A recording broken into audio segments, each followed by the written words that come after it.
were days when Damien Echols stared at the walls of his cell on death row wondering if he might die from exhaustion before the authorities finally executed him for a grisly triple homicide that prosecutors in Arkansas claimed he and two friends committed in 1993. After 18 years locked away in a 9 by 12-foot concrete prison cell, Echols knew he was running out of time. "I was in pretty drastic shape," Echols, 44, tells People. "I was losing my eyesight, my hair was falling out, and I'd lost so much weight. I hadn't seen sunlight or experienced any real human contact for almost a decade. I was physically deteriorating." So what kept him alive long enough to strike a plea bargain with prosecutors in 2011 and walk away from death row as a free man? According to Echols, it was magic. And now, 7 years after his release from prison, he's written a book, High Magic, a guide to the spiritual practices that saved my life on death row, to explain how it works and try to remove some of the stigma attached to it. "So few people even understand what it is," says Echols.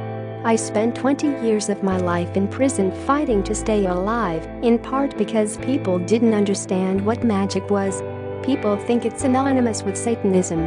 But it's what saved my sanity when I was in there, it's what kept me together. It's also what proved to be his undoing." At his trial, prosecutors insisted that the long-haired teen, who wore black clothing, loved heavy metal music, and was fascinated with the occult, murdered 3 8-year-old boys in West Memphis, Arkansas, during a satanic ritual. Despite no physical evidence or witnesses, Echols was sentenced to death for the murders, while friends Jason Baldwin and Jesse Miskelly received life sentences. Not long afterwards, the 9th-grade dropout began using his time locked away in a prison cell to study spiritual pursuits. He often devoured 5 books a week on various subjects and spent hours each day sitting on the concrete floor doing Zen meditation. Eventually, his studies led him to paganism, Gnostic Christianity, Taoist energy practices and esoteric Judaism, and Echols found himself captivated by the Hermetic Order of the Golden Dawn, the 19th-century occult group whose members included W.B. Yeats, Bram Stoker and Arthur Conan Doyle. He soon began spending most of each day practicing the group's intricately choreographed ceremonies in his cell, tracing pentagrams in the air and invoking the names of angels. Before long, he began to feel his mind and spirit break free from the confines of his prison cell. "I focused on it non-stop," he recalls. "It got to the point where days went by and I didn't even think about prison because I was so focused and excited about what I was doing that I'd go to bed hungry to do more. I can't even begin to describe how devastating prison is to the psyche and emotions. But this allowed me to regain my equilibrium." Meanwhile, the plight of Echols, Baldwin, and Miss Skelly, who had long maintained their innocence and had become known as the West Memphis Three, began attracting international attention thanks to a series of HBO documentaries on their case.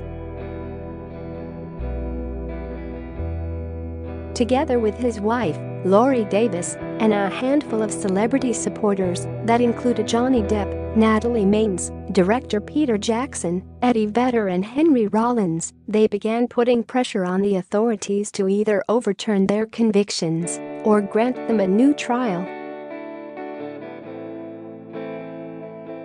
They realized the odds were stacked against them, but they knew the clock was ticking. And by 2010, those close to Echols, who was growing increasingly frail with each passing month, feared he didn't have much time left. All Echols could do, he recalls, was to keep mustering up enough energy to carry on with his magic practice. Laurie and I decided we were both going to do this every single day, drawing as much energy as we possibly could and program it with the intention that I would be freed from prison, he says. We didn't know how it was going to work. We just let the energy go and do its job. Within 1 year, I walked out of prison. The trio was freed in August 2011 after the discovery of new DNA evidence helped bolster their claims of innocence.